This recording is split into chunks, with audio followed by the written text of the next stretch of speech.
In the annals of military history, there are victories and there are defeats, but there are very few perfect battles. Engagements where a commander, through sheer tactical genius, achieves the complete and total annihilation of a larger, more powerful enemy. For over 2,000 years, one name has been the textbook example of this terrifying perfection. That name is Cannae. On a hot, dusty plain in southern Italy in 216 BC, the Roman Republic, the rising superpower of the Mediterranean, suffered its darkest hour. It was a day that would haunt the Roman psyche for generations, a national trauma so profound that it became the benchmark for disaster. This was the masterpiece of Rome's greatest nemesis, the Carthaginian general who had haunted their nightmares since crossing the Alps with his elephants. Hannibal Barca. This is the story of how he engineered the perfect trap, the anatomy of a military disaster, and how Rome's reaction to its greatest defeat would ultimately define its greatest strength. The Second Punic War was a clash of titans. The established maritime empire of Carthage was challenging the relentless expansion of the Roman Republic. In 218 BC, the Carthaginian general Hannibal Barca did the unthinkable. He led his army, including his famous war elephants, on a legendary march from Spain over the treacherous Alps and into Italy itself. For 2 years, he laid waste to the Italian countryside.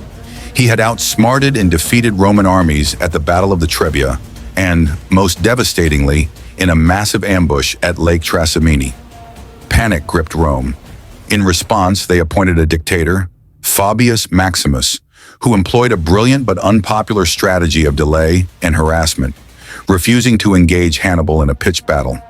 This Fabian strategy saved the Roman army, but was seen as deeply un-Roman and cowardly. By 216 BC, the Romans had had enough. They abandoned caution and elected 2 new consuls, Gaius Terentius Varro and Lucius Aemilius Paulus. They gave them a single clear mandate: raise the largest army in Roman history, find Hannibal, and erase him from the face of the earth. According to the historian Polybius, the Republic mustered a colossal force of some 86,000 men, a tide of iron and fury meant to crush Hannibal through sheer numbers and brute force. The 2 armies met on a wide, treeless plain near the village of Cannae. The ground was perfect for cavalry, a fact Hannibal would exploit with deadly precision. The Roman consuls, with the aggressive Varro in command for the day, made their plan clear. They massed their heavy infantry into an extraordinarily deep and narrow formation, designed to act as a human battering ram to punch straight through the center of Hannibal's line. Hannibal, facing this behemoth with only 50,000 men, responded with the deployment of breathtaking cunning. In the center, he placed his weakest troops, his Spanish and Gallic infantry. But he didn't put them in a straight line. He pushed them forward in a thin, crescent-shaped bulge, knowing they would be the first to make contact and that they would give way under the Roman onslaught.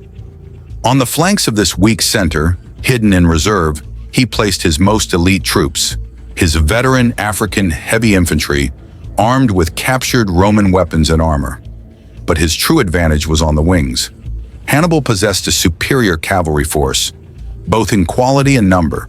His formidable Spanish and Gallic heavy cavalry under his general Hasdrubal held one flank, while his superb light Numidian cavalry held the other. The trap was set. The battle began with a clash of cavalry.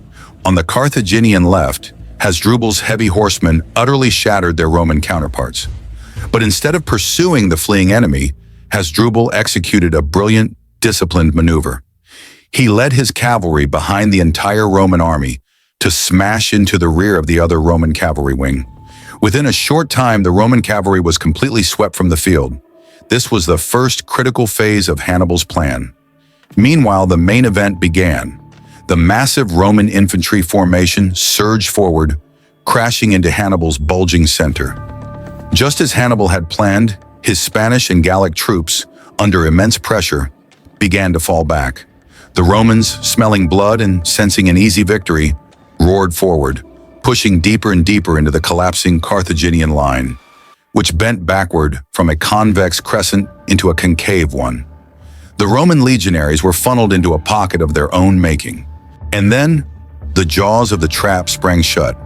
With the Romans fully committed and packed tightly into the pocket, Hannibal gave the signal.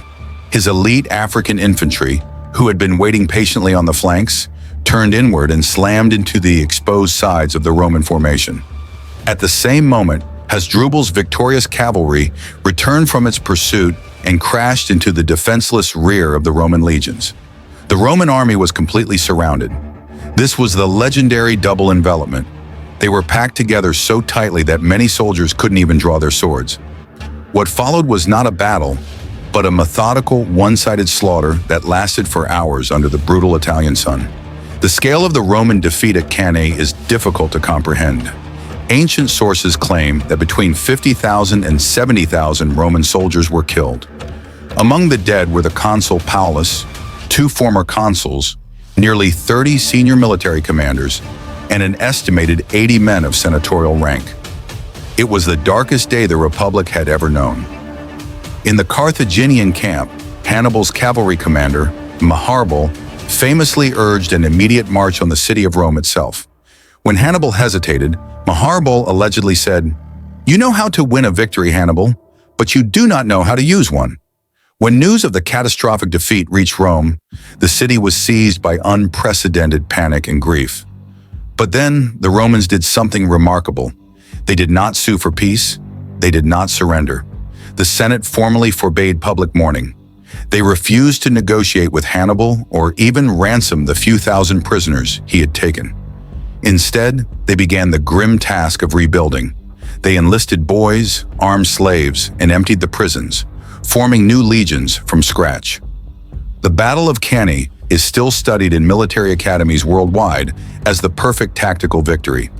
For Hannibal, it was the apex of his military genius, but it was a tactical victory that failed to achieve his strategic goal. He could destroy Roman armies, but he could not break the iron will of the Roman Republic. For Rome, Cannae was a crucible. It was a lesson burned into their consciousness with the blood of an entire generation that a war is not won by a single, brilliant battle. It is won through manpower, resources, and above all, an indomitable will to endure. Their response to this defeat, their refusal to break, is what ultimately allowed them to recover, take the fight back to Carthage, and 14 years later, achieve final victory. Cannae was Rome's greatest defeat, but it was also the moment that proved why, in the end, they were destined to rule the Mediterranean.